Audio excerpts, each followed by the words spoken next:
भागमा जानेछौँ। अब हामी आफ्नो ठाउँमा खडा हुनेछौँ र परमेश्वरको नामको घोषणा गर्नेछौँ। यो भाग चाहिँ म आफ्ना यो क्वाइट टिमलाई दिनेछु।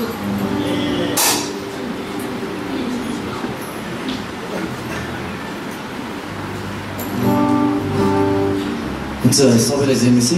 हामी सबै तयार छौँ त आज? हामी यीशु ख्रीष्टको गीत गाउन तयार छौँ त? उहाँलाई आराधना गर्न तयार छौँ त? हुन्छ, सबैजनाले मेरो पछाडि यीशु नामको घोषणा दोहोऱ्याउनु होला। यीशु ख्रीष्टै बाटो, सत्य र जीवन हुनुहुन्छ। यीशु ख्रीष्टै हाम्रो सृष्टिकर्ता हुनुहुन्छ। यीशु ख्रीष्टै हाम्रो मुक्तिदाता हुनुहुन्छ। यीशु ख्रीष्टै राजाहरूका राजा हुनुहुन्छ।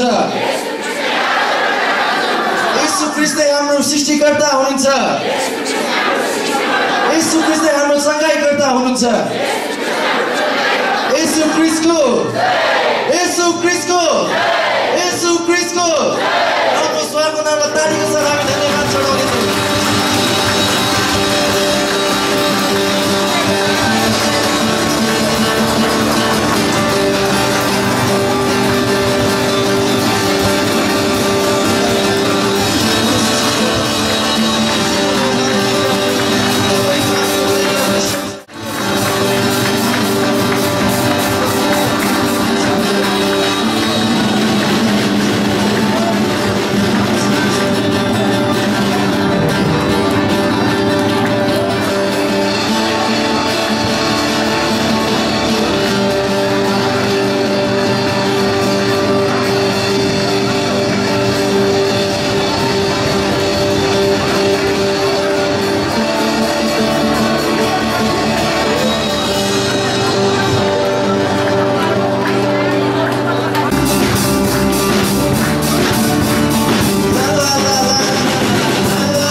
छु प्रभु जसले सदा सर्वदा राज गर्नुहुन्छ जसले सदा सर्वदा आशिष दिनुहुन्छ परमेश्वर जो सदा सर्वदा आफ्नो पापबाट मुक्ति दिनुहुन्छ प्रभु तपाईँको नामको धन्यवाद तपाईँको नामको महिमा प्रशंसा स्तुति आउनु परमेश्वर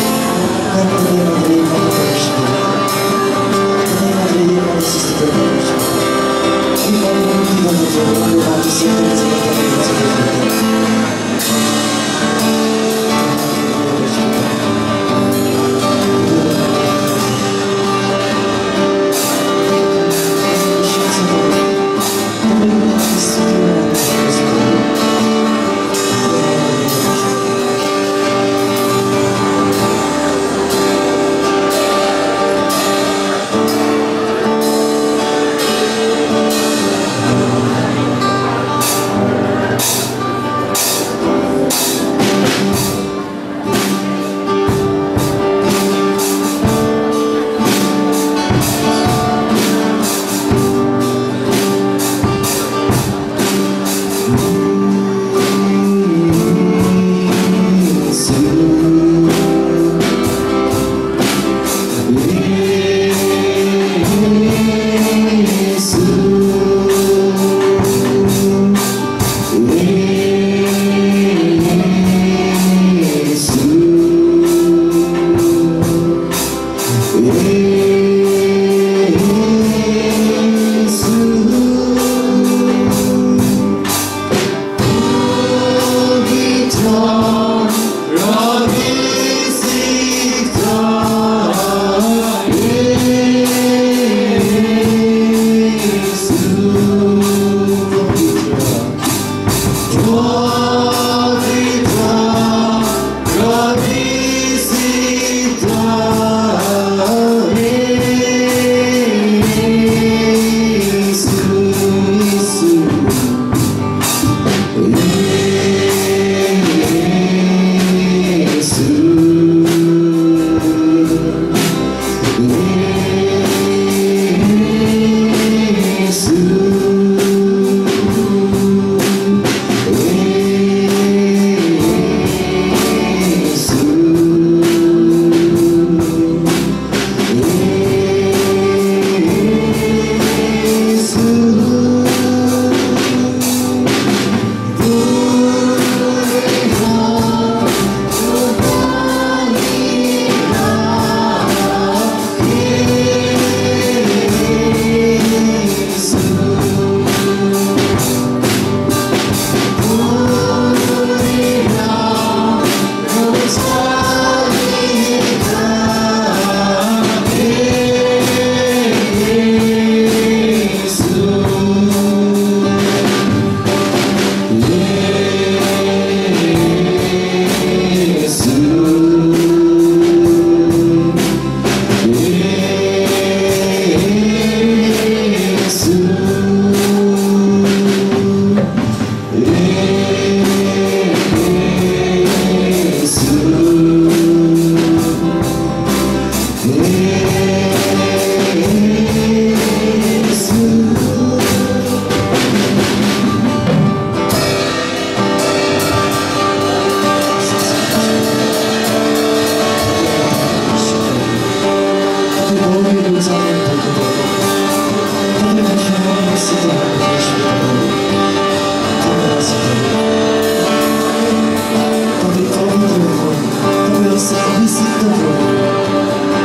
तपाईँ मात्रै एकमात्र परमेश्वर तपाईँ मात्रै एकमात्र सृष्टिकर्ता परमेश्वर एकमात्र मुक्ति गर्नु प्रभु हाम्रो माथि सत्य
हामी केही समय साथ रहनेछौँ र परमेश्वरको आवाज सुन्नेछौँ।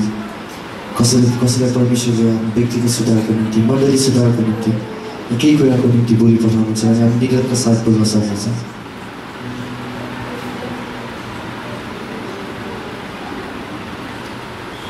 हालेलुया। परमेश्वर पिता, अति उच्चमा विराजमान हुने परमेश्वर पिता, स्वर्गमा विराजमान हुने परमेश्वर पिता, तपाईँलाई धन्यवाद छ प्रभु। कारण तपाईँ मात्र धन्यवादको योग्य प्रभु, तपाईँ मात्र स्तुतिको योग्य, तपाईँ मात्र मेहनत प्रशंसाको योग्य तपाईँ हुनुहुन्छ प्रभु। साँच्चै नै प्रभु, तपाईँलाई हाम्रो हृदयको अन्तस्करणदेखि प्रभु, तपाईँलाई हाम्रो मनदेखि प्रभु, तपाईँलाई हाम्रो बलदेखि धन्यवाद प्रभु, तपाईँलाई त महिमा प्रशंसा प्रभु। धन्यवाद छ प्रभु तपाईँको प्रेमको निम्ति परमेश्वर पिता। साँच्चै नै प्रभु, आउने दिनमा प्रभु अझै बढ्ता गरेर प्रभु, अझै बढी मानिसहरूले प्रभु, अझ बढी ओठेर प्रभु तपाईँको नामको महिमा प्रशंसा गर्न सकेको छु प्रभु। किनभने तपाईँ मात्र प्रभु हाम्रो मुक्तिदाता हुनुहुन्छ प्रभु। धन्यवाद छ प्रभु।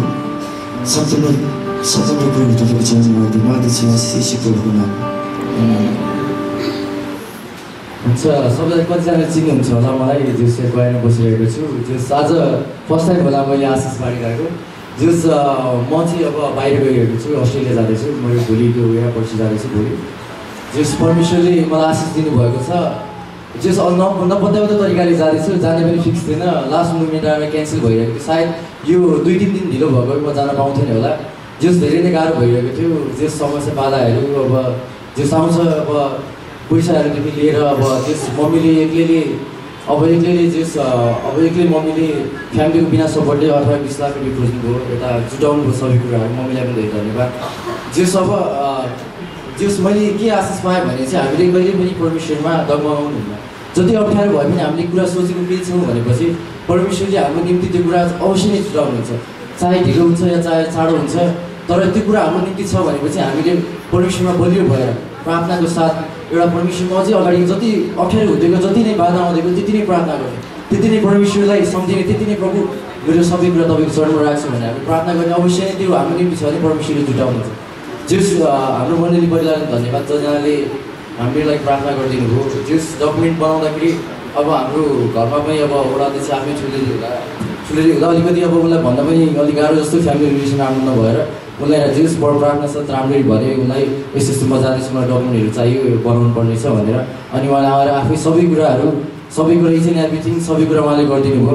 उहाँले गरिदिन्छु सबै कुराहरू, इच एन्ड एभ्री सबै डकुमेन्टहरू बाबु आइज ल त्यो गरिदिन्छु, त्यो राम्रो हुन्छ भनेपछि म सबै गरिदिन्छु भने आफूलाई सँगै लगेर मलाई गरिदिनु भयो। जस पहिला त्यो कुराले गर्दा परिवारमा पनि एउटा मेलमिलाप जस्तो भयो। म गएर उता गएर एउटा इन्टरेक्ट हुन्छ, परिवारमा एउटा हुन्छ भेटघाट हुन्छ नि। एउटा सबभन्दा ठुलो कुरा भनेपछि मान्छेको बोली हो, व्यवहार हो। गएर जस्तो नराम्रो सम्बन्ध भएन, आफूले गएर मिठो बोलेपछि एकचोटि नफर्काउला, दुईचोटि नफर्काउला, त्यसपछि चाहिँ फर्काउने रहेछ। त्यसपछि परिवारमा पनि एउटा मेलमिलाप जस राम्रो भयो। अनि अर्को आशिष कुरा, हाम्रो 7-8 वर्षदेखि अंश मुद्दा चलिरहेको थियो, त्यसको पनि फैसला भएको छ। अब त्यसको फैसला सबजनाले हाम्रै पक्षमा भएको छ भन्नुभएको छ। जस एउटा धैर्यता भन्ने धेरै नै महत्त्वपूर्ण कुरा रहेछ हाम्रो जीवनमा। परमेश्वरमा धैर्यता र स्थिरताको साथ हामीले अगाडि बढेन अवश्य नै हामीले आशिष समग्र पाउनेछौँ परमेश्वर। धन्यवाद छ प्रभु। सँगै मलाई प्रार्थनामा पनि सम्झिदिनु होला। अब उता गएर के गर्ने, कस्तो गर्ने, अब अस्ट्रेलिया जस्तो ठाउँमा कहाँ बस्ने, सबै कुराहरू गाह्रो छ। जस अब तपाईँले प्रार्थना ती हाम्रो विश्वासीले गर्न सक्ने भनेको सहयोग सबभन्दा ठुलो प्रार्थना हो। परमेश्वरलाई अर्को निम्ति चढाइदिने, मेरो निम्ति चढाइदिनु होला। राम्रोसँग बसेर उता जस धेरै समयसम्म बसेर प्यार पाउँदासम्म बस्न सकौँ भनेर, अनि केही राम्रो गर्न सकौँ हाम्रो मण्डलीको निम्ति, परिवारको निम्ति, सबैको निम्ति भनेर। धन्यवाद। हुन्छ सरलाई जेबसी तपाईँ पनि आफ्नो समय वादन गर्नुहोस्।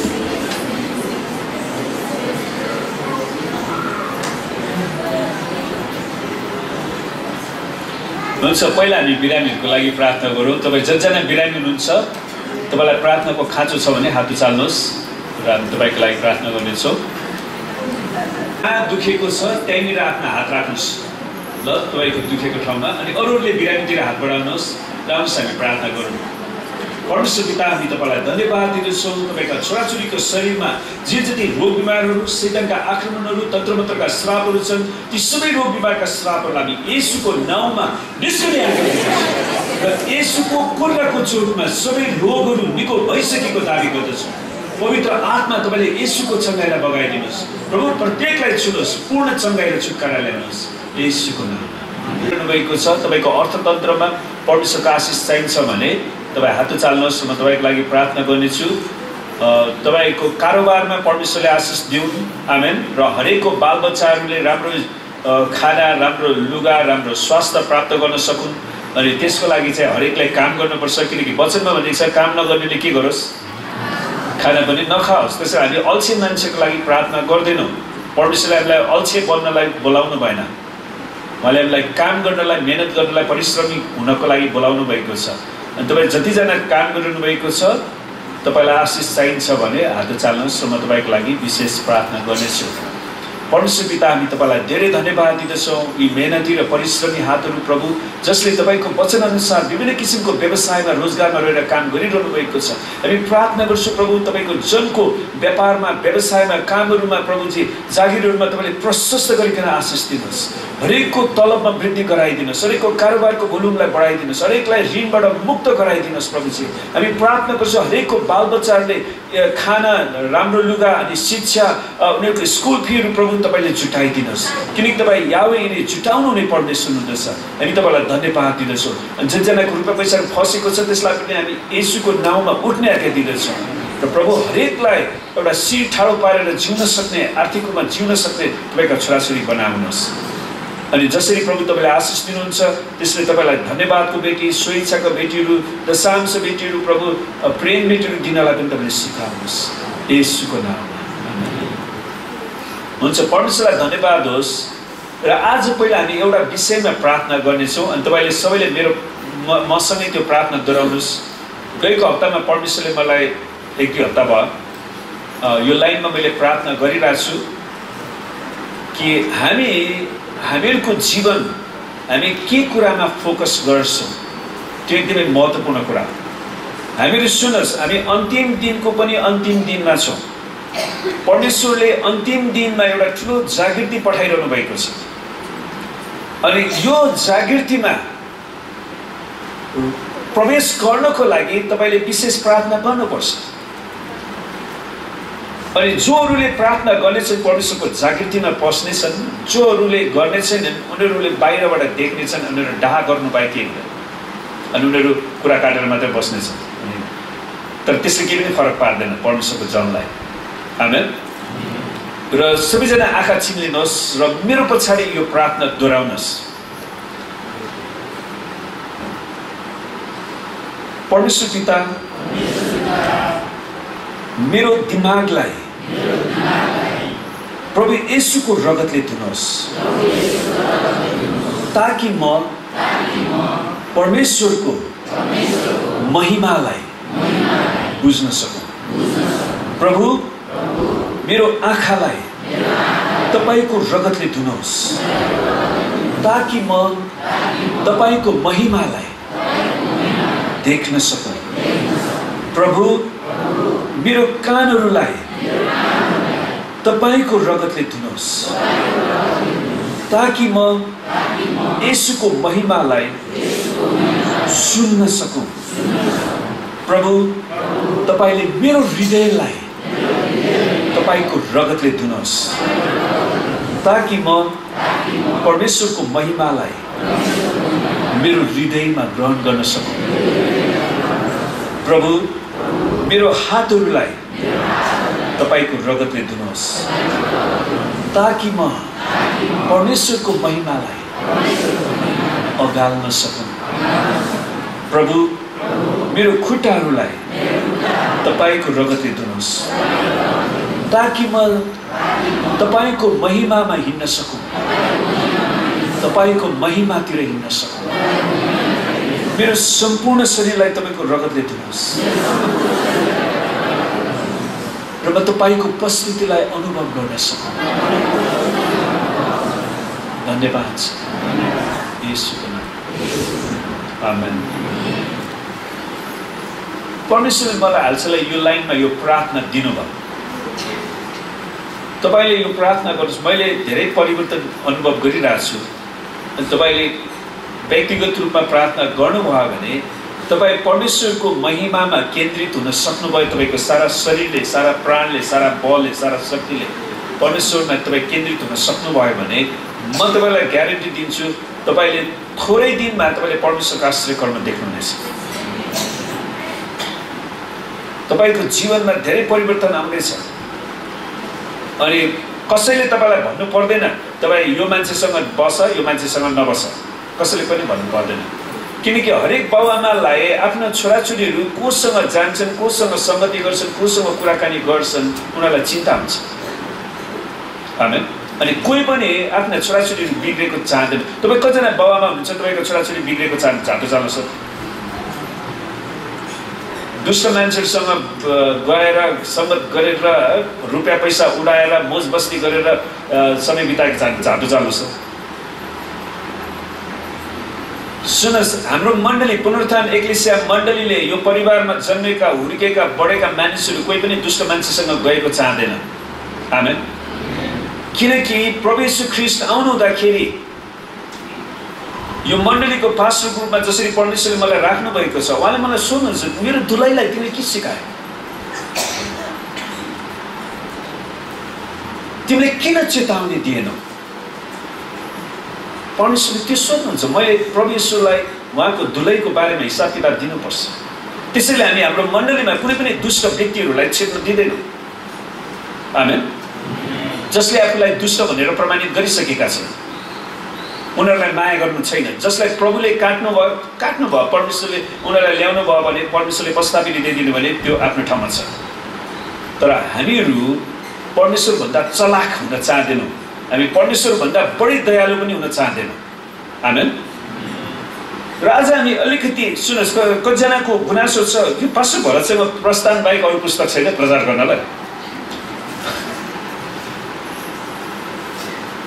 परमेश्वरलाई धन्यवाद होस्, बाइबलमा 66 वटा पुस्तकहरू छ।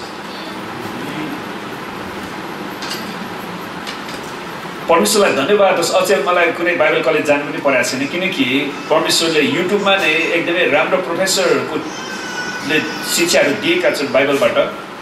अनि मैले त्यसलाई हेरिराखेको छु, सिकिराखेको छु, अध्ययन गरिराखेको छु। अनि एकजना प्रोफेसरले हेर्ने हो भने उनले यदि प्रस्थानको पुस्तक लिने हो भने उहाँको भनाइअनुसार उहाँलाई त्यो प्रस्थानको पुस्तक सिद्धाउन 10 वर्षभन्दा बढी लाग्छ। मैले त्यति धेरै डिटेलमा जानुहुन्छ क्या, मैले धेरै आशिष पाएँ उहाँकोबाट। तर हामी त्यो 10 वर्ष चाहँदैनौँ, किनकि हामीसँग धेरै अरू पुस्तक पनि छ। प्रभुलाई धन्यवाद छ। तर पवित्र आत्माले जसरी अगुवाई गर्नुहुन्छ, पवित्र आत्माले जसरी अगुवाई गर्नुहुन्छ, हामी उहाँको वचनलाई सुन्छौँ। सुन्नुहोस्, जो मान्छेहरू परमेश्वरको वचन सुन्छन् उनीहरूको जीवनमा परिवर्तन आउँछ। तर कतिजना मान्छेहरू कहिले पनि वचन सुन्दैन, उनीहरूसँग सिक्ने हृदय नै छैन। उनीहरूलाई जहिले पनि कठाई बिचरा कस्तो राम्रो, ओहो ऊ तपाईँलाई दुःख परेछ है, कठाई बिचरा, त्यस्तो आवाज मात्रै उनीहरू सुन्न चाहन्छ। तपाईँ कठाई बिचराको लेभलबाट त माथि आउनु भइसक्यो होला नि। होइन, तपाईँ कति वर्षको विश्वास? कोही कोही मान्छेहरू अहिलेसम्म शिक्षक भइसक्नु पर्ने थियो, तर जहिले पनि दुधबाट कठाई बिचरा गरेर खुवाउनु पर्ने, ढाप लगाइरहनु पर्ने, त्यस्तो खालको लेभलमा बस्छ। कोही कोही मान्छेहरू कहिले पनि लेभल बढाउँदैन। त्यसैले आज हामी हेर्दैछौँ, आज हामीले बढी टपिकल टाइपको हेर्दैछौँ वचन। हामीले किन पुरानो करार पढ्नुपर्छ, पहिला त्यो लाइनमा हामी हेर्नेछौँ। पुरानो करार किन पढ्नु छ? Why do you have to study Old Testament? त्यसको लागि पहिलो कोरिन्थी 10 अध्यायको 1 देखि 13 पदसम्म हामी हेर्नेछौँ। अनि त्यसपछि हामीसँग अरू धेरै पनि प्यासेज भएको कारणले हामी छिटो अरू प्यासेजमा पनि जानेछौँ। त्यसैले तपाईँको बाइबलमा पहिलो कोरिन्थी 10 अध्यायको 1 देखि 13 पद हेर्नुहोस्। बाइबलमा हेर्नुहोस्, तपाईँको आँखा। तपाईँको कतिजनासँग अहिलेसम्म बाइबल छैन? हात उचाल्नुहोस् त। आफ्नो निजी बाइबल छैन? एकजनाको कजनाको? सुन्नुहोस्, तपाईँको बाइबल छैन भने तपाईँले जोयल भाइसँग बाइबल किन्न सक्नुहुन्छ। अनि बरु तपाईँको लुगाफाटा बेचेर भए पनि बाइबल चाहिँ एउटा किन्नुहोस्। आमेन।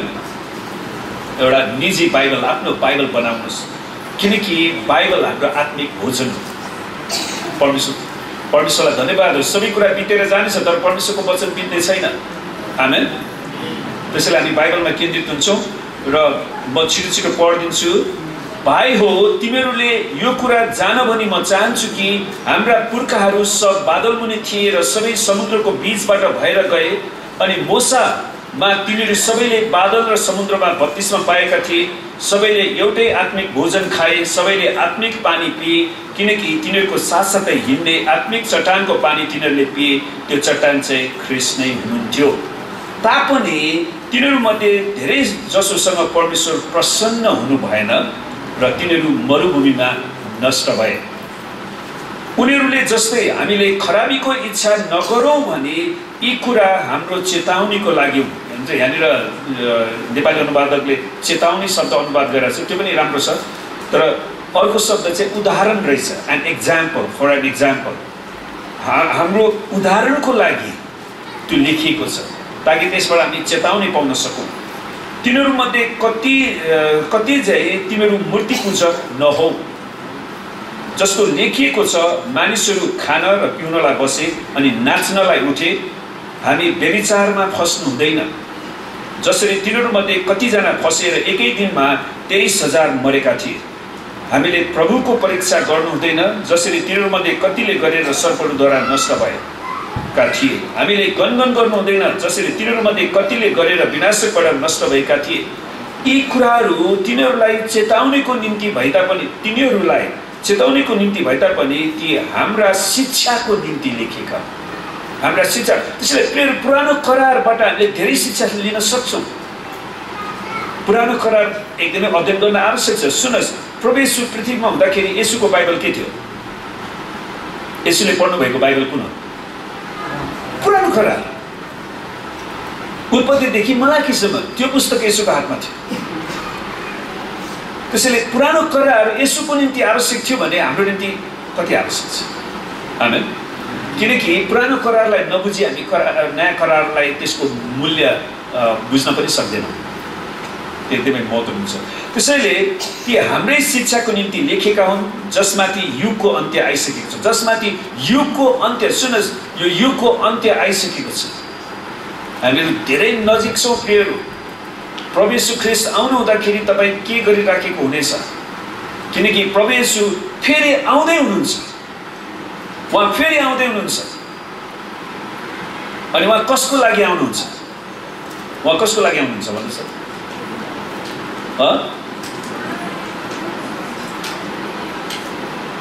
येशू ख्रिस्ट मण्डलीको लागि आउनुहुन्न।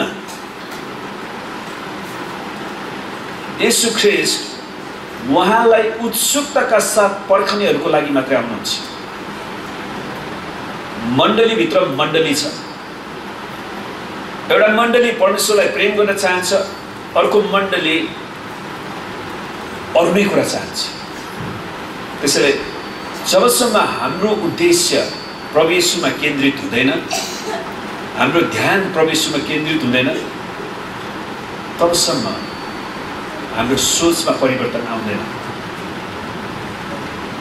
गएको दिनहरूमा मैले यो प्रार्थना, निरन्तर प्रार्थना गरेँ, प्रभु मेरो आँखालाई तपाईँको रगतले दिनुहोस् ताकि म तपाईँको महिमालाई देख्न सकूँ। मेरो कानलाई तपाईँको रगतले धुनुहोस् ताकि म तपाईँको महिमाको कुरा मात्रै सुने। यो चाहिने नचाहिने फटा कुरा सुनेर म किन आफूलाई दुखित बनाउने?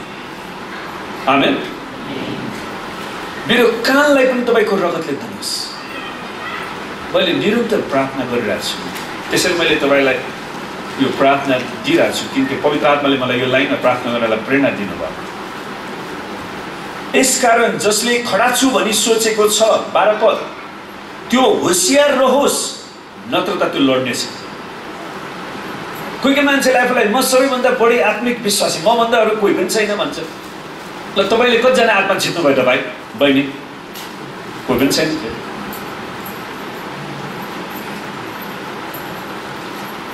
पहिलो कुरा तपाईँ र प्रभुको बीचको सम्बन्ध ठिक हुनुपर्छ।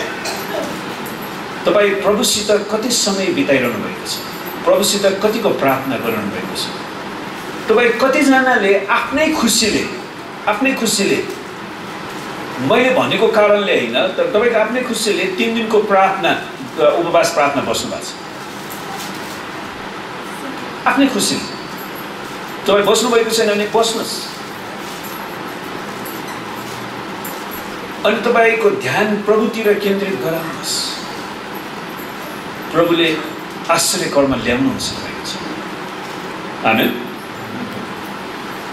मानिस सुन्नुहोस् 13 पदमा मानिसलाई आइपर्ने परीक्षा बाहेक तिमीहरू अरू परीक्षामा परेका छैनौ।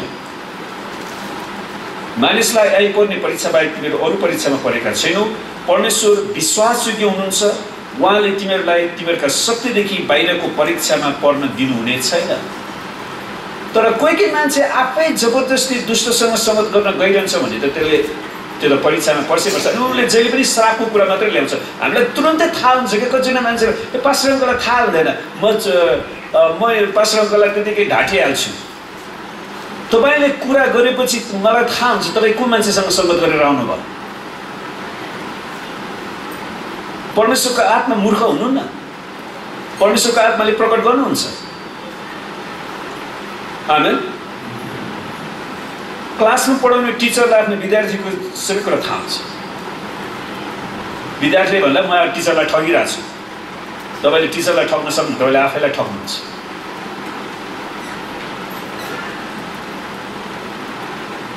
उहाँले तिमीहरूका शक्तिदेखि बाहिरको परीक्षामा पर्न दिनुहुने छैन, तर परीक्षाको साथसाथै उम्कने बाटो पनि बनाइदिनुहुन्छ। हेर्नुहोस् परमेश्वरले हाम्रो जीवनमा परीक्षामा दिनुहुन्छ, तर उहाँले उम्कने बाटो पनि दिनुहुन्छ। हामी उम्किन्छौँ कि परीक्षामा फस्छौँ, त्यो चाहिँ चुनौतीको कुरा, त्यो चाहिँ तपाईँले चुन्नुपर्ने कुरा। यसरी तिमीहरू त्यसलाई खप्न सक्नेछौ।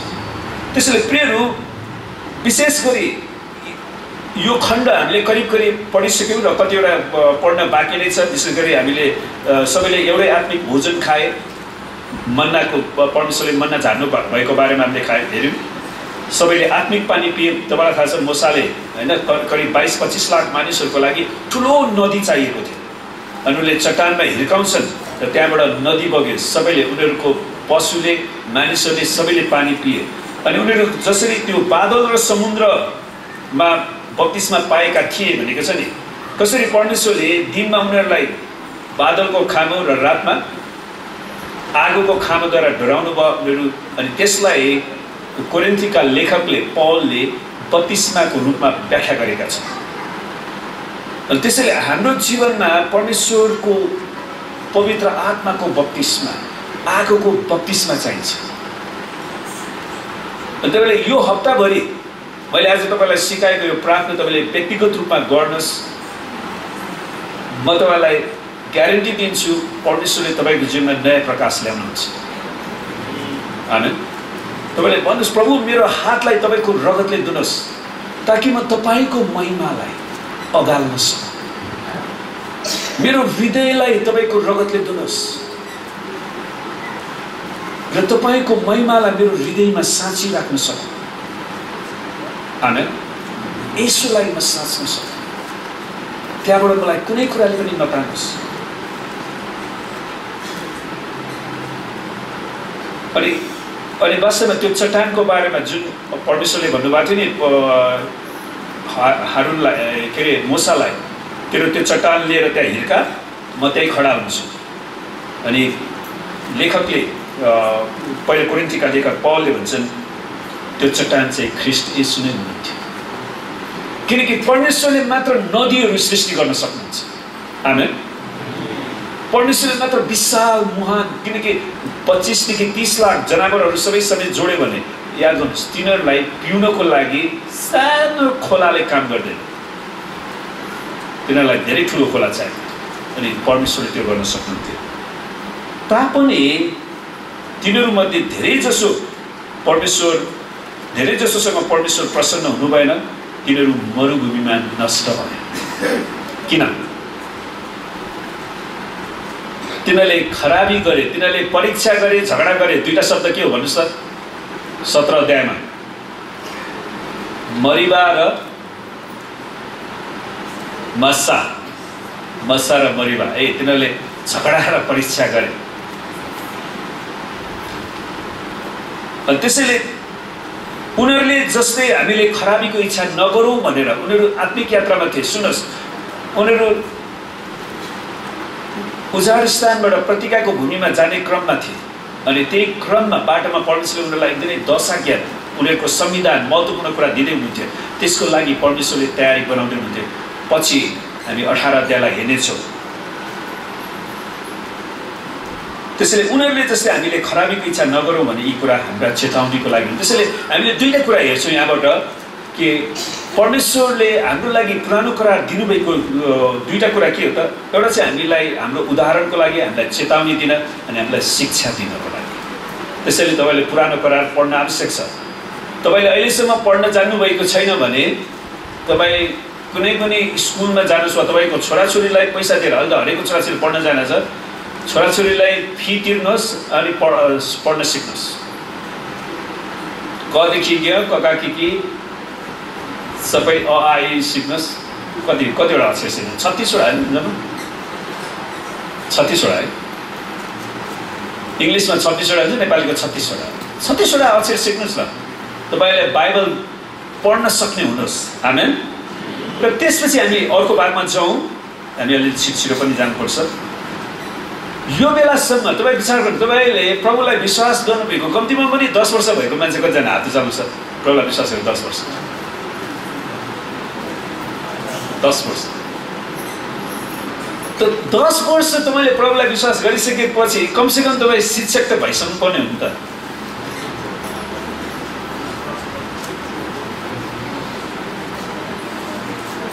हो, तर हामीहरू जहिले पनि दुधे बालक जस्तै व्यवहार गर्छौँ। हामी हिब्रूको पत्रमा छौँ, हिब्रू 5को 12 देखि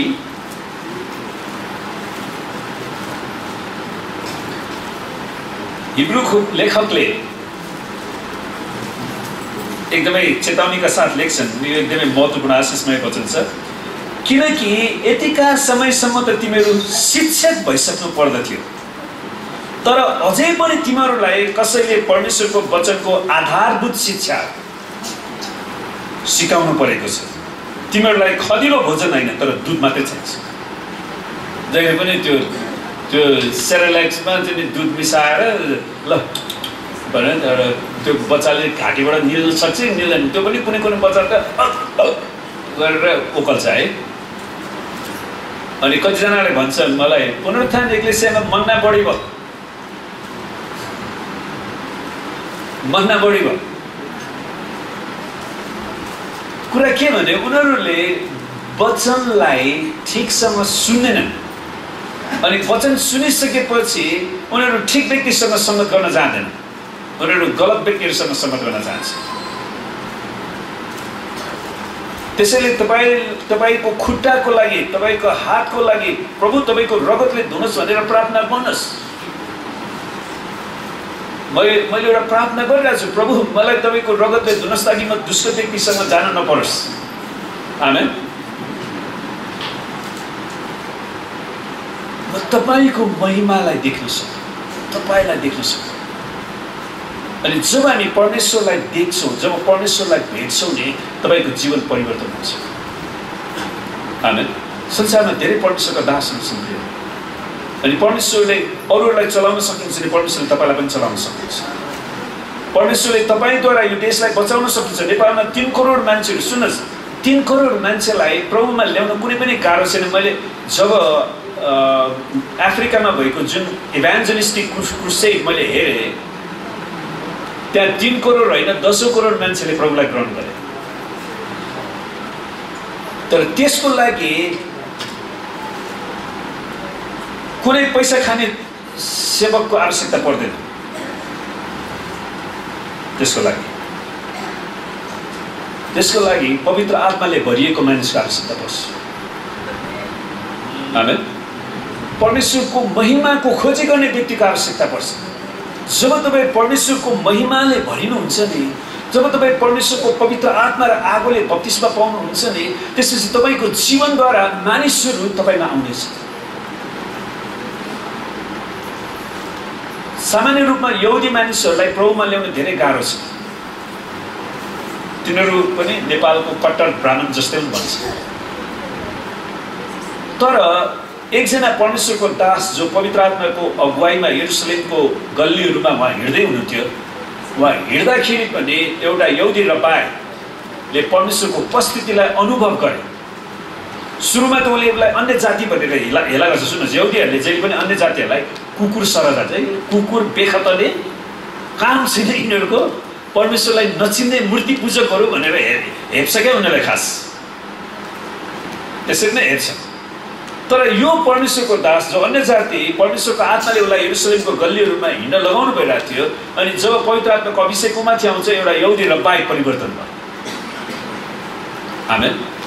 तपाईँ हिँड्नु हुँदाखेरि जब तपाईँ परमेश्वरको उपस्थितिलाई बोकेर हिँड्नुहुन्छ नि, मानिसहरू परिवर्तन हुनेछ। आमेन। तपाईँ विचार गर्नु न, एउटा रोगी मान्छे, त्यहाँ अपाङ्ग मान्छे, व्हिलचेयरमा गरिराखेको मान्छे तपाईँ हिँड्दाखेरि ठ्याक्क छुँदाखेरि त्यो दौडेर उफ्रेको तपाईँ चाहनुहुन्न? चाहनुहुन्छ? त्यसको लागि तपाईँले प्रार्थना गर्नु पर्यो प्रभुसँग। त्यो शक्ति प्रभुले दिने शक्ति हो। आमेन। म के कुरालाई खोजी गरिराखेको छु, के कुराको लागि म मण्डली धाइरहेको छु, किनकि म यदि येशूमा केन्द्रित छुइनँ भने मेरो जीवन केही पनि होइन, म गफाडी मात्रै हुन्छ अनि कसैले पनि पत्याउँदैन। आमेन। त्यसैले कोही कोही मान्छेहरू मण्डलीमा कयौँ वर्ष आए पनि उनीहरूलाई दुध मात्रै खुवाउनु परिरहेको हुन्छ। मैले भने नि, कोही कोही मान्छेहरू पुलिस सिपाहीमा जागिर खान्छ, रिटायर 15 वर्ष 16 17 कति 16 वर्ष कि 17 वर्ष 18 वर्ष है 16 वर्ष 16 वर्षमा पुलिसमै रिटायर हुन्छ।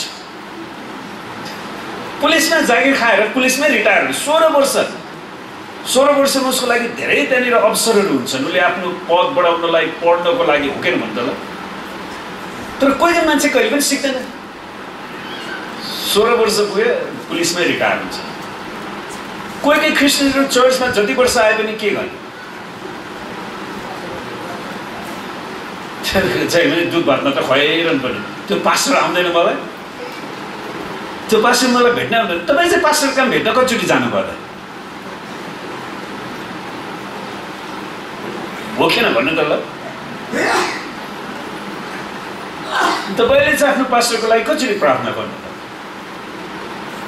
सुन्नुहोस्, हामीमा एउटा परिपक्वता आउनु पर्ने हो।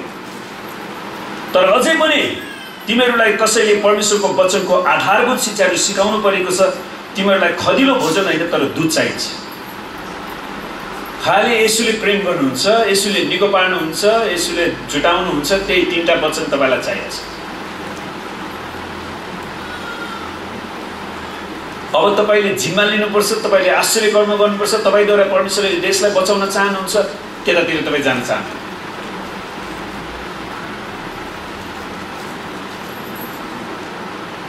सुन्नुहोस्, यदि तपाईँ परमेश्वरको उपस्थितिमा जानुभयो भने तपाईँ जतिजनाको विवाह हुन सकेको छैन भने तपाईँ चिन्ता नगर्नुहोस्, परमेश्वरले तपाईँको जोडी सृष्टि गर्नु भएको छ। आमेन। तपाईँ एकदमै उकुस मुकुस भएर त्यो फटा मान्छेसँग गएर सुट्ट पहिला नजानुहोस् क्या। आमेन। किन उकुस मुकुस भएर परमेश्वरको जनले परमेश्वरलाई प्रेम गर्ने व्यक्तिसँग मात्रै विवाह वैवाहिक सम्बन्धमा जानुपर्छ। परमेश्वरले जोडी जुटाउनुहुन्छ। आमेन।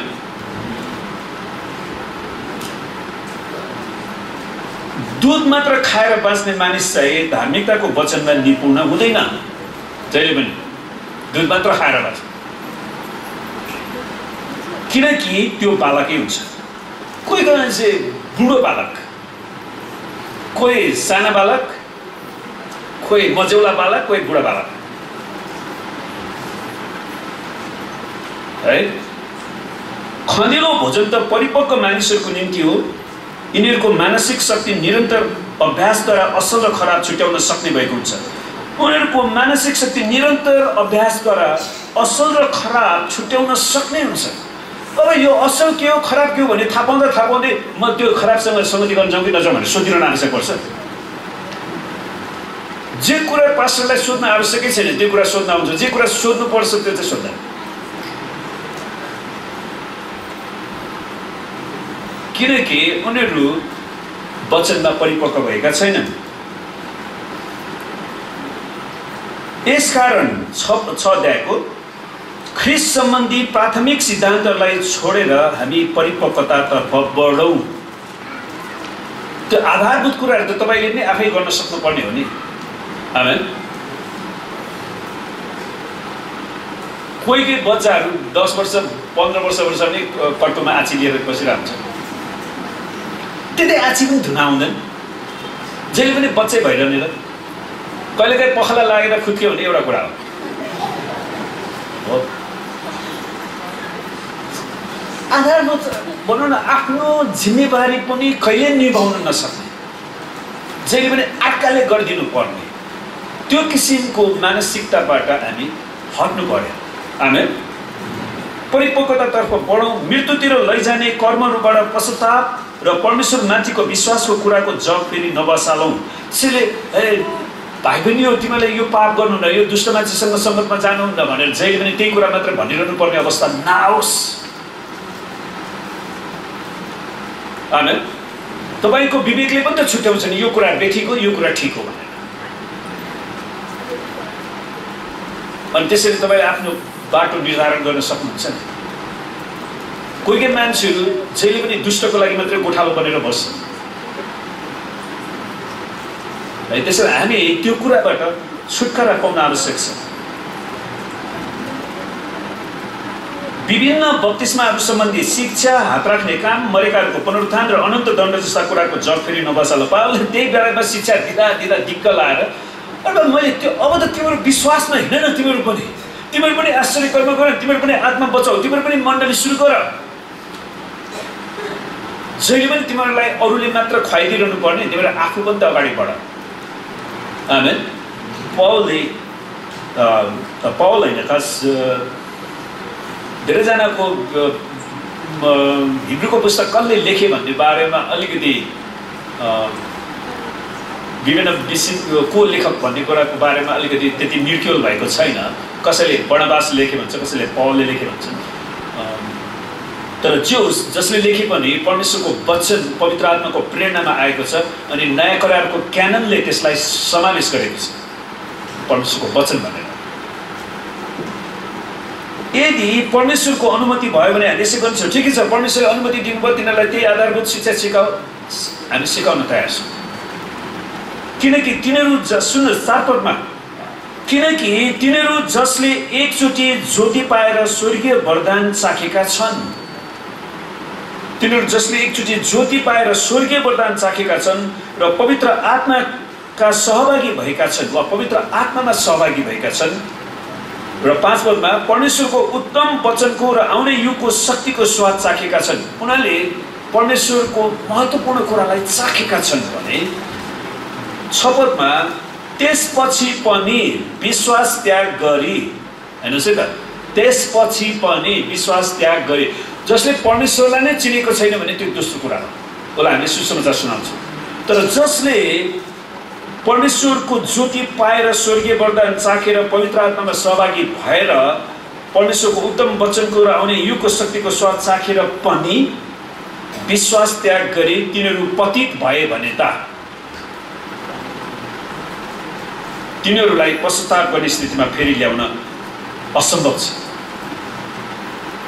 तिनीहरूलाई फेरि त्यो पश्चातापमा ल्याउनलाई असम्भव छ। कोही मान्छेले तपाईँलाई फसाउनलाई हो पश्चाताप गर्दैछ भनेर भन्देला, तर हिब्रूका लेखकले पत्याउने कुरामा आधार छैन। अब शैतानले म पश्चाताप गर्छु परमेश्वर भनेर त्यो आयो भने परमेश्वर पत्याउनुहुन्छ?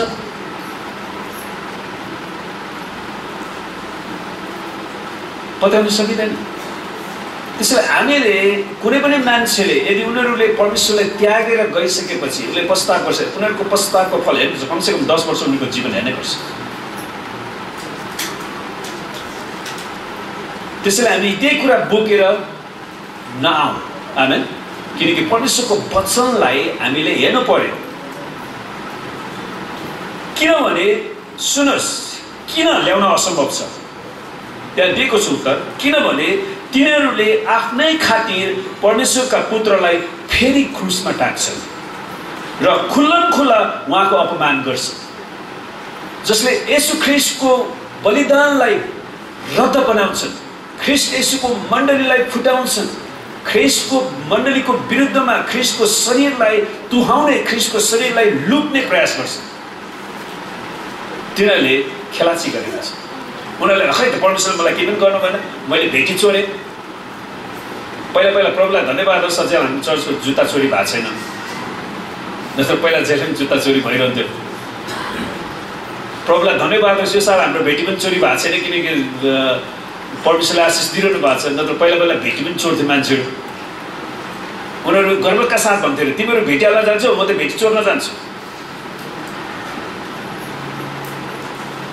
अनि उनीहरूले तत्कालीन समयमा परमेश्वरले उनीहरूलाई दण्ड दिनु भनेर सुन्नुहोस् यहुदा इस्करियोतीले प्रभु येशूको भेटीको कोषाध्यक्ष भएर भेटी चोर्दै गर्दाखेरि प्रभु येशूले 3 वर्षसम्म उसलाई कुनै पनि दण्ड दिनु भएन तर जब अन्तिम समय आयो प्रभुले उसलाई पश्चाताप गर्ने मौका दिनुभयो बताउनु भयो तर उसले पश्चाताप गर्नै सकेन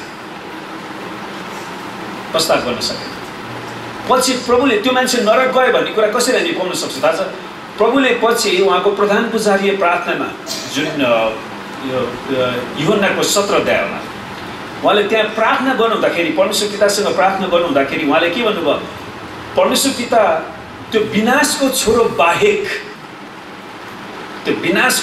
बाहेक अरूलाई उहाँले बचाउँछ त्यो यहुदा इस्करियोती नष्ट भएर गयो त्यसैले जो चोरी गरिरहन्छ भने उसँग पश्चातापै गर्दैन भने त्यस्तो व्यक्तिसँग हामी संगत गर्न जान्दैनौँ अनि कोही कोही मान्छेहरू कहिले पनि यो कुरामा बुझ्दैन है पास्टर झगडा परेको छ नि हामीलाई समस्या पास्टर कोही पनि झगडा गरेको छैन हामीहरूले आत्मिक रूपमा परमेश्वरको वचन कसरी बुझिराखेका छौँ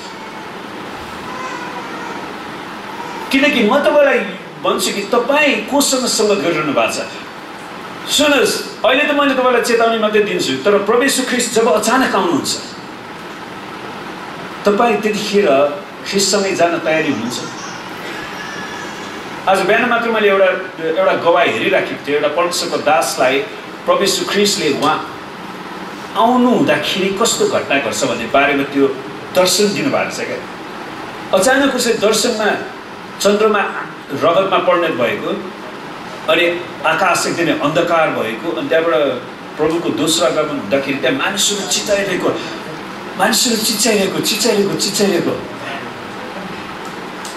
सुन्नुहोस् ख्रीष्ट येशूलाई गिला गर्नेहरू भाग्दै पनि उनीहरूले पहाड हामीमाथि खस भन्ने छ तर पहाड खस्ने छैन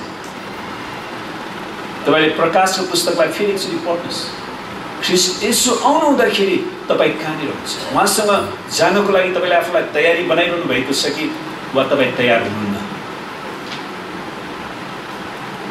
त्यो चुनौतीको कुरा हो त्यसैले जो मान्छेहरूले किनभने तिनीहरूले आफ्नै खातिर परमेश्वरको पुत्रलाई फेरि क्रुसमा टाक्छन् र खुल्लमखुल्ला उहाँको अपमान गर्छन् भने त्यस्तो व्यक्तिबाट हामी अलगिनै पर्छ हामी एउटा बाउआमाको इच्छा चाहिँ आफ्नो छोराछोरीहरू नबिग्रिनुहोस्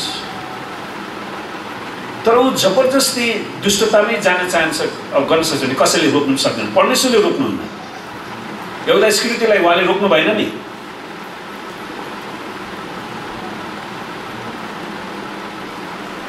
त्यसपछि हामी हेरौँ 10:26-29 हिब्रू 10:26-29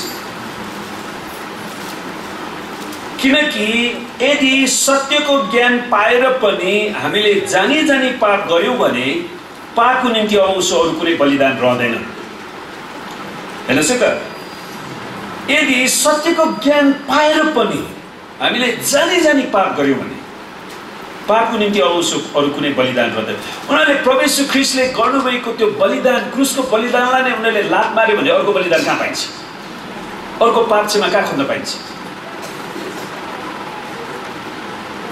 विचार गर्नुहोस् तर इन्साफको डरलाग्दो प्रतीक्षा र विरोधीहरूलाई भस्म गर्ने क्रोधको अग्नि मात्र रहनेछ त्यसैले उनीहरूले जानी पाप गर्छन् भने उनीहरूको लागि इन्साफको डरलाग्दो प्रतीक्षा र विरोधीहरूलाई भस्म पार्ने क्रोधको अग्नि। सुन, परमेश्वर उहाँ भस्म गर्ने आगो हुनुहुन्छ, उहाँ दयालु हुनुहुन्छ, उहाँ कृपालु हुनुहुन्छ, उहाँ प्रेमिलो हुनुहुन्छ, उहाँले सबै कुरा देखाउनुहुन्छ जबसम्म हामीलाई अनुग्रहको समयमा हामी त्यसलाई सदुपयोग गर्छौँ। तर हामीले परमेश्वरको अनुग्रहलाई लत्यायौँ भने परमेश्वरले दण्ड दिन पनि जान्नुभएको छ। परमेश्वरको अस्ति मैले एउटा यहुदी रपाईको प्रवचन सुन्दै थिएँ युट्युबमा, अनि उहाँले एउटा चाखलाग्दो कुरा ल्याउनु भयो। हिब्रू भाषामा बाइबल नेपालीमा चिज अनुवादै छैन क्या। हिब्रू भाषामा जे पनि प्लुरल छ क्या, बहुवचनमा छ। अनि परमेश्वरको धेरै अनुहार छ, जस्तो परमेश्वरले दया देखाउनुहुन्छ, कृपा देखाउनुहुन्छ, उहाँले प्रेम देखाउनुहुन्छ, तर परमेश्वरको अर्को अनुहार उहाँले दण्ड पनि दिनुहुन्छ। आमेन। उहाँले आवश्यक पर्दाखेरि त्यो दण्ड पनि खनाउनुहुन्छ। अनि त्यो पक्ष चाहिँ हामी सुन्न चाहँदैनौँ। अनि अन्त्यको दिनमा धेरै मान्छेहरू पाप गरे पनि हुन्छ, परमेश्वरले क्षमा दिनुहुन्छ, व्यभिचार गर, हेलो सेक्सी शब्द पनि उनीहरूको बोलीमै त्यही आउँछ। अनि त्यही शब्द संसारको मान्छेलाई मनपर्छ हो। परमेश्वरको पवित्रता, परमेश्वरको धार्मिकता, परमेश्वरको प्रेम, परमेश्वरको शुद्धता उनीहरूलाई मन पर्दैन।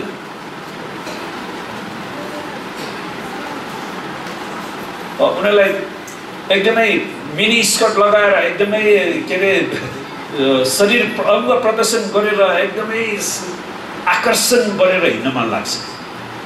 तर याद गर्नुहोस्, प्रभु यीशु ख्रीष्ट आउनु हुँदाखेरि हामी के गरिराखेका हुनेछौँ?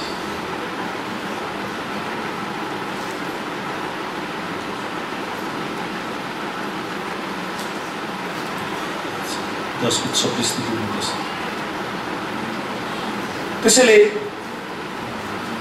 किनकि यदि सत्यताको ज्ञान पाएर पनि हामीले जानी पाप गर्यौँ भने पापको निम्ति अब उसहरू कुनै बलिदान रहँदैन, तर इन्साफको डरलाग्दो प्रतीक्षा र विरोधीहरूलाई भस्म गर्ने क्रोधको अग्नि मात्र रहनेछ। मोसाको व्यवस्थालाई उल्लङ्घन गर्ने मानिस 2 वा 3 साक्षीको गवाईमा दया बिना मर्नुपर्छ। तिमीहरू आफै विचार गर, परमेश्वरको पुत्रलाई खुट्टा मुनि कुल्चने, आफूलाई पवित्र तुल्याएको करारको रगतलाई अपवित्र बनाउने र अनुग्रहको आत्मालाई अपमान गर्ने चाहिँ झन् कति बढी कडा दण्डको योग्य ठहरिनेछ। सुनस्, मेरो मनमा कसैको विरुद्धमा केही तितोपना छैन, किनकि म तितोपना लिएर परमेश्वरको सेवकाई गर्न सक्दिनँ। आमेन। तर ख्रीष्ट येशूको बगाललाई, ख्रीष्ट येशूको दुलैलाई ख्रीष्ट आउँदाखेरि मैले कस्तो दुलही प्रभुलाई दिन्छु, त्यो चाहिँ मलाई चिन्ता छ। त्यसैले पुनरुत्थान एक्लेसिया मण्डली परिवारलाई निरन्तर ख्रीष्ट येशूमा डोर्याउनको लागि, उहाँको चङ्गाइमा तपाईँको आधारभूत आवश्यकताहरू जुटाउनको लागि म परमेश्वरसँग प्रार्थना गर्छु। आमेन। किनकि प्रतिशोध लिने काम मेरो हो, प्रतिफल म दिन्छु। परमेश्वरले बदला लिनुहुन्छ, परमेश्वरले दण्ड दिनुहुन्छ। अनि भन्नुलाई हामी चिन्छौँ, यसो पनि भनिएको छ परमप्रभुले आफ्ना मानिसहरूको इन्साफ गर्नुहुनेछ। याद गर्नुहोस्, परमप्रभुले आफ्ना मानिसहरूको इन्साफ गर्नुहुन्छ, परमेश्वरले इन्साफ गर्नुहुन्छ। जीवित परमेश्वरको हातमा पर्नु डरलाग्दो कुरा हो। आमेन। अनि त्यसपछि हामी आज हेर्नेछौँ अमालेकीहरूको बारेमा। परमेश्वरले किन अमालेकीहरूसँग अनन्तको युद्ध घोषणा गर्नुभयो, एउटा अनौठो कुरा। त्यसलाई हामी छोटकरीमा हेर्नेछौँ। अस्ति हामीले हेरेको 17 अध्यायको त्यो अन्तिम लाइन हामी फेरि हेरौँ। प्रस्थान 17 को 16 पदमा, अनि तिनले भने परमप्रभुको सिंहासनतर्फ हातहरू उचालिएका थिए, परमप्रभु पुस्तौं पुस्तासम्म अमालेकीहरूसित युद्ध गर्नुहुनेछ। के कारणले परमेश्वर अमालेकीहरूसँग युद्ध गर्नुहुन्छ त?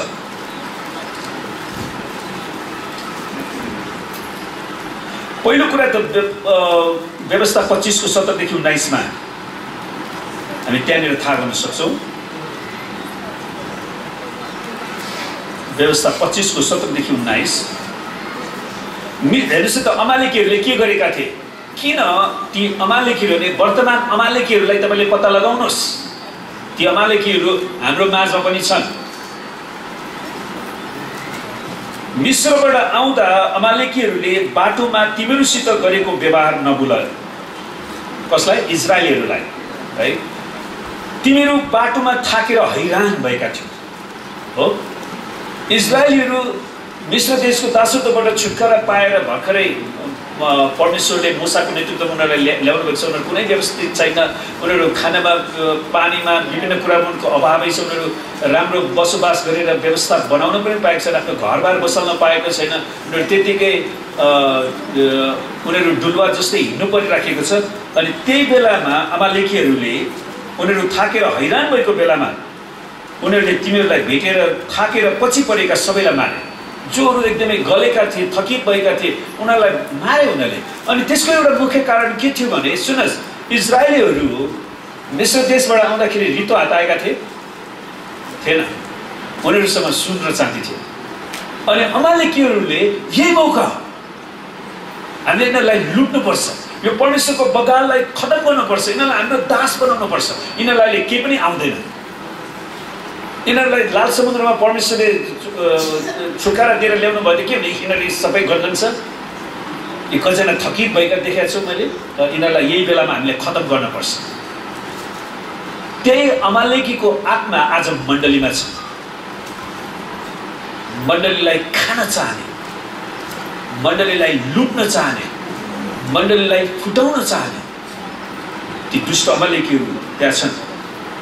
तिनीहरूले तिमीहरूलाई भेटेर थाकेर पछि परेका सबैलाई मारे।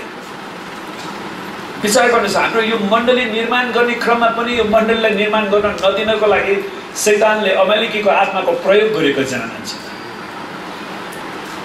परमेश्वरले अमालेकीसँग सधैँभरिको लागि युद्ध छेड्नुभएको छ।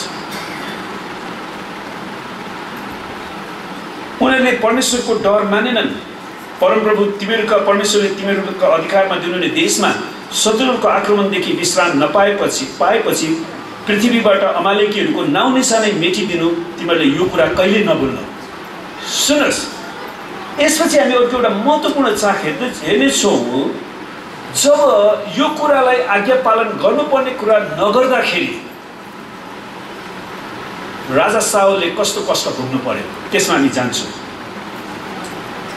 जब साउल राजाले है अमालेकीहरूलाई नष्ट गर्नुपर्ने उनले गरेनन् अनि उसको जीवनमा के भयो त? पहिलो सामुएल 15 अध्याय।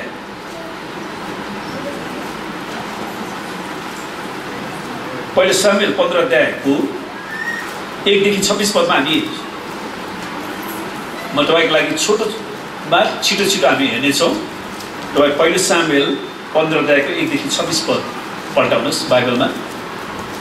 पहिलो सामुएल 15 को 1 देखि 26। सामुएलले साउललाई भने, अनि साउल भर्खर नियुक्त गरिएका राजा थिए। परमप्रभुले तपाईँलाई इजरायलमाथि राजा अभिषेक गर्न भनी मलाई पठाउनु भयो। अब परमप्रभुको वचन ध्यान दिएर सुन्नुहोस्। सर्वशक्तिमान परमप्रभुले भन्नुहुन्छ, मिस्र देशबाट इजरायल उक्लेर आउँदा, हेर्नुहोस् है त, मिस्र देशबाट इजरायल उक्लेर आउँदा अमालेकीहरूले इजरायललाई आक्रमण गरे। यसकारण त्यसको निम्ति अमालेकीहरूलाई दण्ड दिने निश्चय मैले गरेको छु। अब अमालेकीहरूमाथि जाई लागेर उनीहरूलाई नाश गर र उनीहरूको सबै धन सम्पत्ति नाश गर, एउटै पनि नछोड र सबैलाई खतम पार। उनीहरूको पुरुष, स्त्री, केटाकेटी, दुध खाने बालकहरू, गाईगोरु, भेडा बाख्रा, उठ र गधा सबैलाई नाश गर। किनकि तिनीहरूले परमेश्वरको जनलाई उनीहरू थकित गलित भएको अवस्थामा उनीहरूले लुटेर कतिजनालाई मारेका थिए। यसै कारण साउलले सेनालाई बोलाएर तेलैमा भेला गर्छन्। 6 पदमा तब उनले केनीहरूलाई भने, तिमीहरू अमालेकीहरूलाई छोडेर जाओ कि तिमीहरू पनि उनीहरूसँग नौ, किनभने इजरायल मिस्र देशबाट उक्लेर आउँदा तिमीहरूले मित्रताको व्यवहार देखाएका थियो। यसै कारण केनीहरूले अमालेकीहरूलाई छोडे। अनि केनीहरू चाहिँ वास्तवमा मोसाको ससुरा इत्रो, थाहा छ तपाईँलाई? इत्रो एक केनी ट्राइबमा रहेछ। त्यसैले इत्रो उनीहरू पनि अन्य जाति थिए, तर उनीहरूले परमेश्वरको बगाललाई सहायता पुर्याए। आमेन। त्यसैले परमेश्वरले चाहिँ उहाँको जातिलाई संरक्षण गर्ने र उहाँको जातिको विरुद्धमा जानेलाई उहाँले हिसाब गर्नुहुन्छ। त्यसैले केनीहरूलाई तिमीहरू जाऊ अमालेकीहरूबाट, किनभने हामीले लडाइँ गर्दाखेरि को कुन हामीले सोधिरहने कुरा हुँदैन। लडाइँमा तिमीहरू पर्ला, तिमीहरू परमेश्वरको जातिलाई सहायता गर्ने मान्छे, तिनीहरूबाट निस्क अमालेकीहरूबाट निस्क भनेर केनीहरूलाई उनले भन्छन्। तब हाबिलादेखि मिश्रको पूर्व सिमानामा भएका सुरसमेत अमालेकीहरूलाई साउलले आक्रमण गरे। उनले अमालेकीहरूका राजा अगागलाई जिउँदै पक्रे, जबकि उनले राजा अगागलाई मार्नु पर्थ्यो लडाइँको। र अगागका सबै मानिसहरूलाई चाहिँ उनले तरबारले मार्छन्। तब साउल र उनका सेनाले अगाग र असल असल भेडा र गाई गोरु, मोटा मोटा बाछा र पाठा राख्ने योग्यका सबै चिजहरू बचाइराखे। कहिले काहीँ हाम्रो भर्खर प्रभुलाई नयाँ ग्रहण गर्ने बेलामा पनि हुन्छ नि, कसै कसैको घरमा सुनको मूर्ति छ, अरूले सुनको मूर्तिलाई पूजा गरेर प्रभुलाई विश्वास गरेर अब के हुन्थ्यो, बेच्ने कि के राख्ने भन्छ नि। तर यहाँनिर के भएको थियो, साउललाई त्यो लोभ आयो, परमेश्वरले त्यसलाई नष्ट गरेर भन्नुभएको थियो। अनि उसलाई लोभ आउँछ, अनि त्यसलाई बचाइराखे। तिनीहरूले तिनलाई नाश गर्ने इच्छा गरेनन्, तर बेकाम गरेर केही मोल नभएकाहरूलाई चाहिँ तिनले नाश गरे। हेर्नुहोस् है, त्यहीँ भनेको छ, केही मोल नभएकोले नाश गरे। तब परमप्रभुले सामुएललाई भन्नुभयो, साउललाई राजा तुल्याएकोमा मलाई पछितो लागेको छ, किनभने त्यसले आफ्नो मुख मदेखि मोडेको छ र मेरो आज्ञा त्यसले पालन गरेको छैन। सामुएल विचलित भएर तिनले रातभर परमप्रभुलाई पुकारा गरे। सुन्नुहोस्, यदि हामीलाई परमेश्वरले त्याग्नु भयो भने हाम्रो जस्तो नाजुक अवस्था केही पनि हुँदैन। अनि परमेश्वरले त्याग्नु भएको व्यक्तिसँग हामी जान पनि हुँदैन।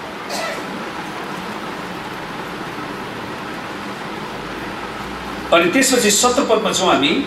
सामुएलले भन्छन् साउललाई, एउटा यस्तो समय थियो जब तपाईँ आफूले आफूलाई तुच्छ सम्झनुहुन्थ्यो, तर अब तपाईँ इजरायलका कुलहरूका शिर हुनुहुन्छ। परमप्रभुले तपाईँलाई इजरायलमाथि राजा अभिषेक गर्नुभयो, अनि उहाँले तपाईँलाई त्यस दुष्ट जाति ती अमालेकीहरूलाई बिल्कुलै नाश गर्नु भनी कडा आज्ञा दिएर पठाउनु भएको थियो।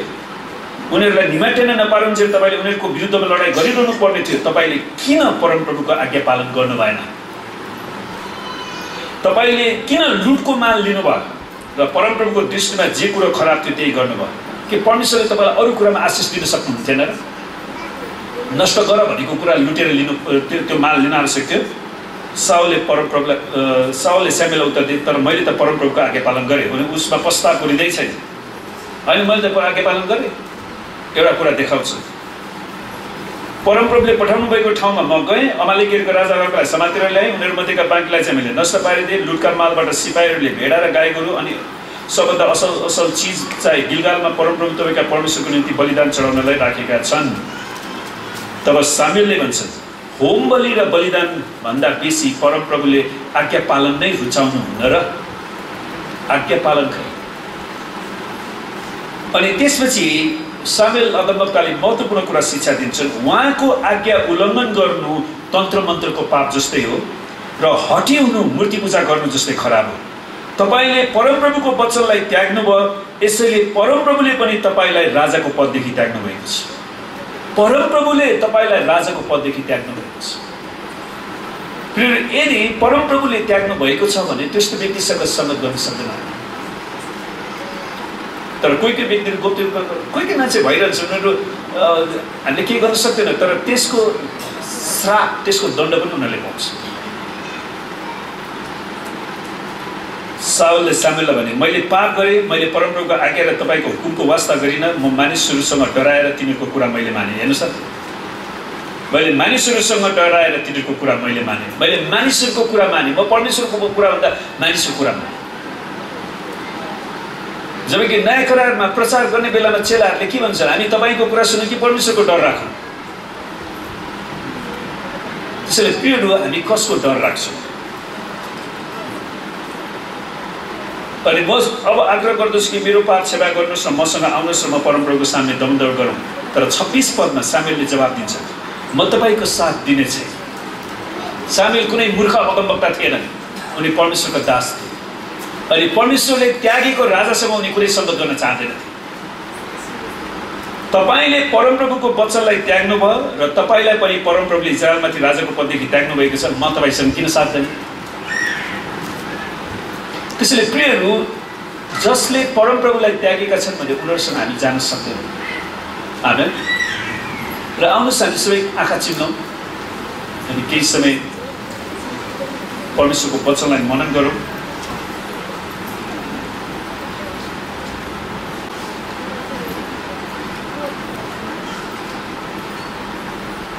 हामीले आफैले आफैलाई सोधौँ के हो। सबैजना आँखा चिम्लिनुहोस्।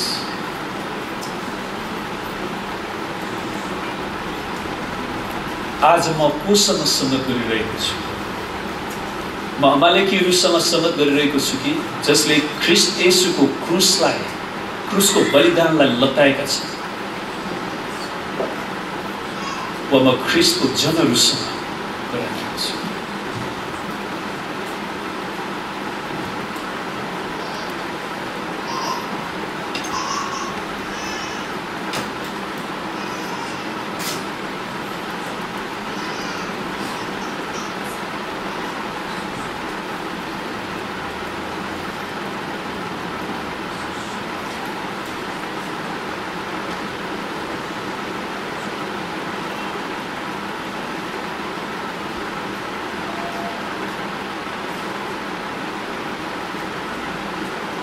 यदि परमेश्वरको आत्माले तपाईलाई बोल्नुभएको छ, परमेश्वरको आत्माले बोल्नुभएको छ, तपाईलाई प्रार्थनाको खाँचो छ भन्ने ठान्नुहुन्छ भने तपाईँ हात उचाल्नुहोस् र म तपाईँको लागि प्रार्थना गर्नेछु कि प्रभुले तपाईँलाई सहायता गरून्।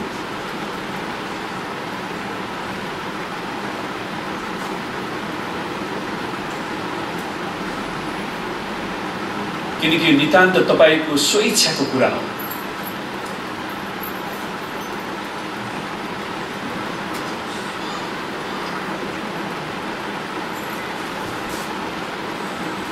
तपाईँ जतिजना हात उचाल्नु भएको छ त्यो तपाईँले मेरो पछाडि यो प्रार्थना गर्नुहोस् जुन अघि मैले गरेको थिएँ। अरू कोही गर्न चाहनुहुन्छ तपाईँ पनि गर्न सक्नुहुन्छ।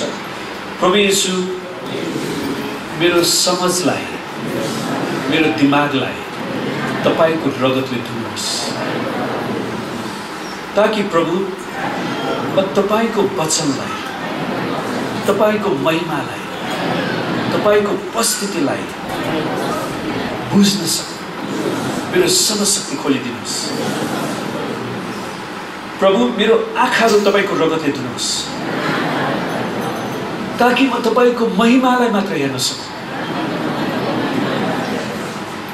प्रभु, मेरो कानहरूलाई तपाईँको रगतले धुनुहोस्,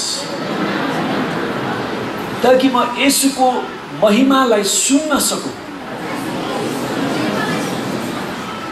प्रभु, मेरो हृदयलाई तपाईँको रगतले धुनुहोस्, ताकि म ख्रीष्ट येशूको महिमालाई मेरो हृदयमा सगाल्न सकूँ। प्रभु, मेरो हातहरूलाई तपाईँको रगतले धुनुहोस्, ताकि म तपाईँको महिमालाई अगाल्न सकूँ। प्रभु, मेरा खुट्टाहरूलाई तपाईँको रगतले धुनुहोस् र म तपाईँको महिमातिर हिँड्न सकूँ, तपाईँको महिमामा हिँड्न सकूँ। मलाई तपाईँको रगतले धुनुहोस् प्रभु। मेरो पाप र अपराधलाई क्षमा गर्नुहोस्, मेरा गलत सम्बन्धहरूबाट मलाई छुटकारा दिनुहोस्, मलाई स्वतन्त्र बनाउनुहोस् प्रभु। म तपाईँको दोस्रो आगमनको लागि तयारी दुलै बन्न सकूँ। धन्यवाद छ येशूको। आमेन। हुन्छ, हामी सबै प्रभुलाई धन्यवाद दिउँ तपाईँको हृदयदेखि नै।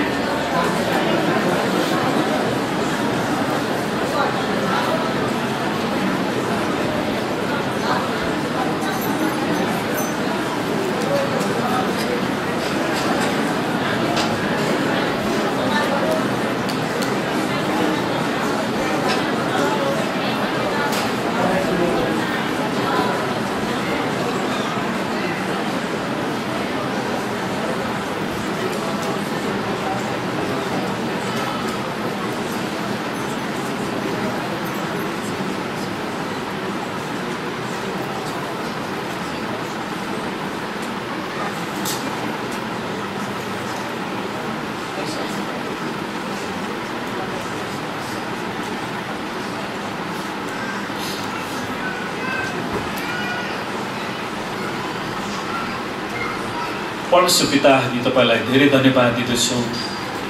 साँच्चै नै आज जसरी तपाईँले आफ्नो वचनबाट हामीलाई यो नयाँ प्रकाश दिनुभएको छ प्रभु। प्रभु, तपाईँको दुलै, तपाईँको मण्डलीलाई निरन्तर तपाईँको पवित्र आत्माको अभिषेक दिनुहोस्। तपाईको पवित्र आत्माको बप्तिस्मा र आगोको बप्तिस्मा दिनुहोस् प्रभु। र प्रभु तपाईको मण्डलीको अशुद्धतालाई तपाईले डढाइदिनुहोस्। हामी तपाईसँग बिन्ती गर्दछौँ प्रभु। अनि प्रार्थनाहरू आज जो जति आउन सक्नु भएन, कोही रोगी बिरामी हुनुहुन्छ भने उनीहरूलाई हामी येशूको नाममा चङ्गाइको घोषणा गर्छौँ। कोही घटी कमीमा छन् भने उनीहरूको आवश्यकतालाई हामी पुर्याउने आज्ञा दिँदछौँ। हामी प्रार्थना गर्छौँ प्रभु, यो हप्ताभरिको हाम्रो सेवकाईमा, यात्रामा, पढाइमा र सम्पूर्ण काममा तपाईँले हामीलाई आशीर्वाद दिनुहोस्। परमेश्वर पिताको प्रेम, प्रभु यीशु ख्रीष्टको अनुग्रह र पवित्र आत्माको सङ्गति र सहभागिता हाम्रो हरेकसित आजदेखि सदा सर्वदा रहिरहन्, येशूको नाम। हुन्छ। जय मसीहभन्दा अगाडि तपाईको नजिकैको छिमेकी वा जो नयाँ मान्छे हुनुहुन्छ उहाँलाई भेटेर एकचोटि जय मसीह भन्नुहोस्। तपाईँलाई हात मिलाउनुहोस्। अनि मण्डलीमा आउनुभएकोमा स्वागत गर्नुहोस्, उहाँलाई धन्यवाद दिनुहोस्। तपाईँ कहाँ हुनुहुन्छ, तपाईँको दायाँ बायाँ तपाईँ सुटुक्क नभाग्नुहोस्। कोही मान्छेलाई केही मतलब हुँदैन है। एकछिन चिनापर्ची गर्नुहोस्, सुटुक्क नभाग्नुहोस्।